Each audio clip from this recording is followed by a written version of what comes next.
हमेशा याद रखना दोस्तों, अगर आपकी सोच खूबसूरत है तो आपको सब कुछ इस दुनिया में अच्छा ही नज़र आएगा।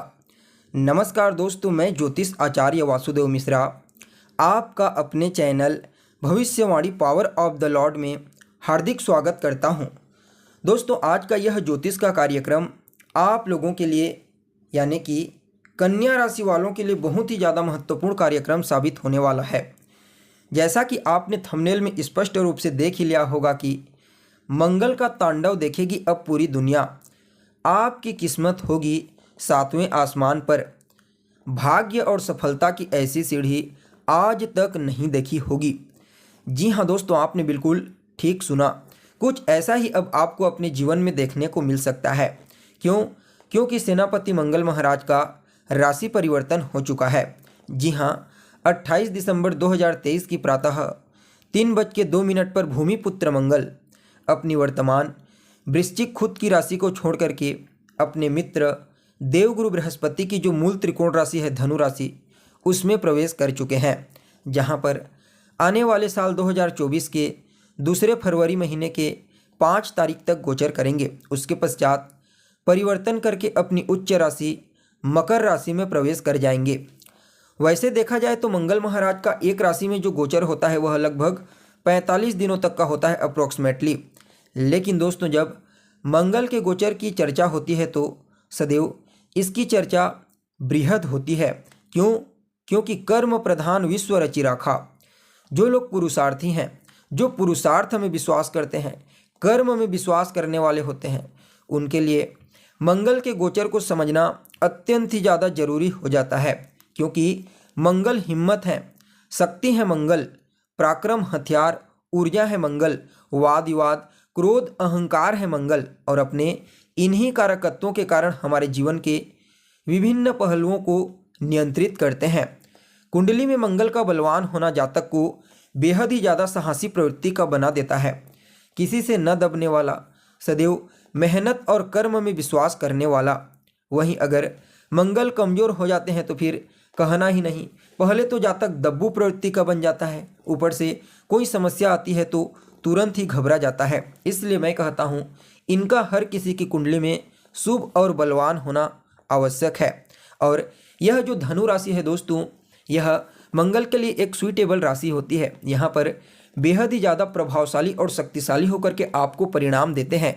तो ऐसे में यह गोचर और ज़्यादा आपके लिए महत्वपूर्ण साबित हो जाएगा। इसलिए कार्यक्रम को अंत तक देखने का प्रयास कीजिए। अगर आप भी एक कन्या राशि के जातक हैं तो हर चीज़ को समझिए कि किस प्रकार से आपके जीवन को इस समय प्रभावित करेंगे और मंगल महाराज के इस गोचर को और ज़्यादा बेहतर बनाने के लिए क्या उपाय आप कर सकते हैं, हर जानकारी आपको बताएंगे।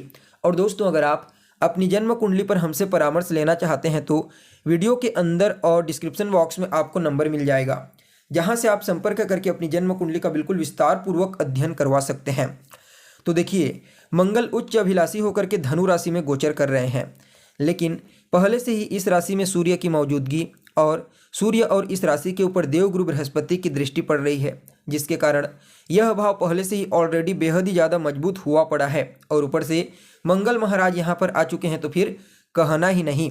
यहाँ पर सबसे पहले तो सूर्य और मंगल की युति पराक्रम योग का निर्माण करेगी और इन दोनों ग्रहों के ऊपर देवगुरु बृहस्पति जैसे सबसे शुभ ग्रह की दृष्टि का पड़ना आपके लिए क्या कहना। इसके साथ ही इस समय मंगल महाराज गोचर करते हुए शनि के साथ तीसरे 11वें का और राहु के साथ केंद्र का संबंध बनाएंगे। कुल मिलाकर के गोचर कुंडली में यह स्थिति आपके लिए एकदम बेहद प्रॉफिटेबल और अत्यंत ही श्रेष्ठ बनने जा रही है।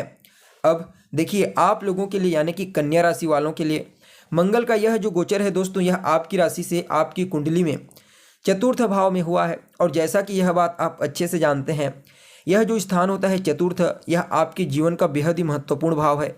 यह आपके सुखों का है, आपके खुद के स्व उपार्जित धन का है, गृह का है, आपकी माता का घर है। मंगल का यहाँ पर गोचर करना वैसे तो इसे आपके लिए एकदम ज़्यादा नुकसानदायक नहीं कहा जा सकता, लेकिन बेहद श्रेष्ठ भी तो नहीं कहा जा सकता।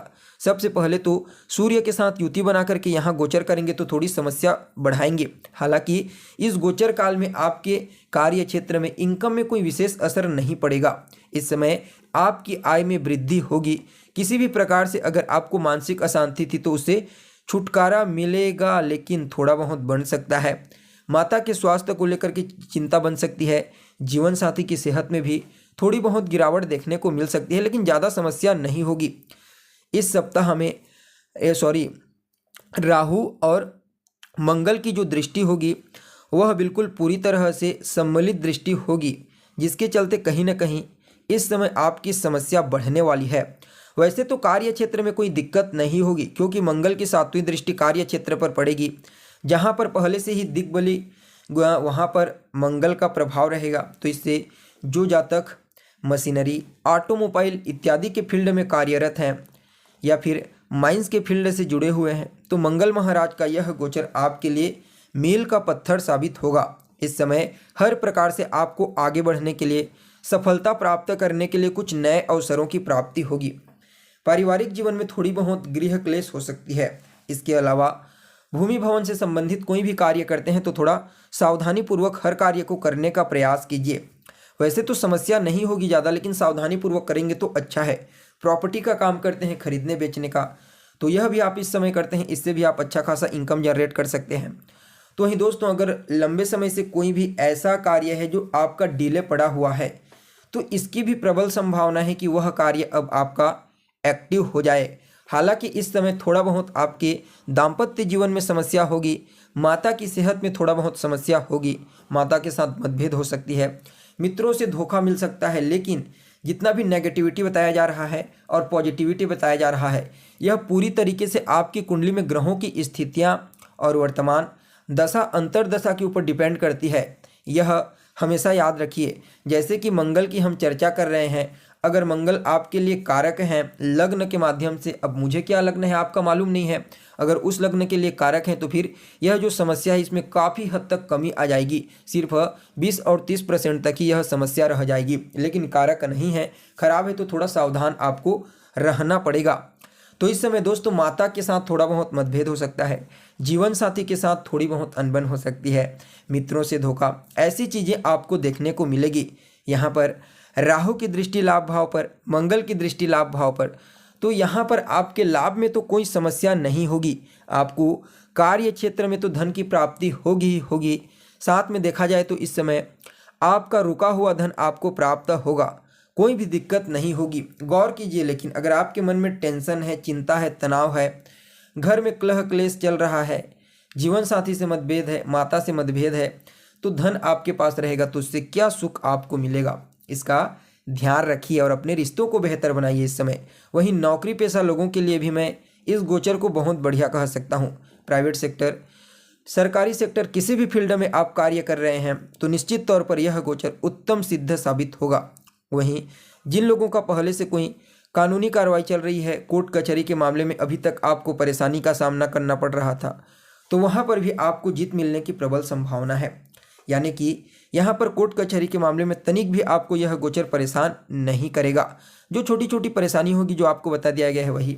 जीवन साथी का सम्मान कीजिए, जीवन साथी का अपमान बिल्कुल भी इस समय ना करें।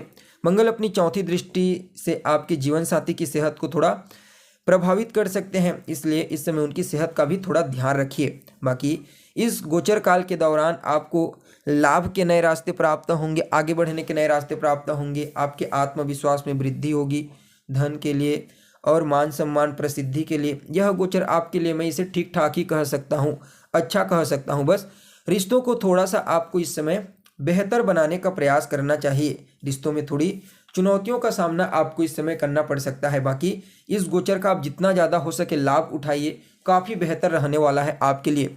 फिर भी मंगल महाराज की इस गोचर काल को और ज़्यादा बेहतर बनाने के लिए आप सबसे पहले तो हनुमान जी की शरण ग्रहण कर लीजिए और सफाई कर्मचारियों को मंगलवार के दिन मशरूम की दाल दान कीजिए अथवा शिव मंदिर में जाकर के इसे चढ़ा दीजिए। शिवलिंग के ऊपर शहद चढ़ाने से भी यह गोचर आपके लिए श्रेष्ठ फलदायी साबित होगा। इन उपायों को कीजिए, आपके लिए यह गोचर श्रेष्ठ बन जाएगा। तो दोस्तों, हमें उम्मीद है जानकारी आपको पसंद आई होगी। फिर मिलेंगे एक नए और ताज़ा एपिसोड में, तब तक के लिए नमस्कार।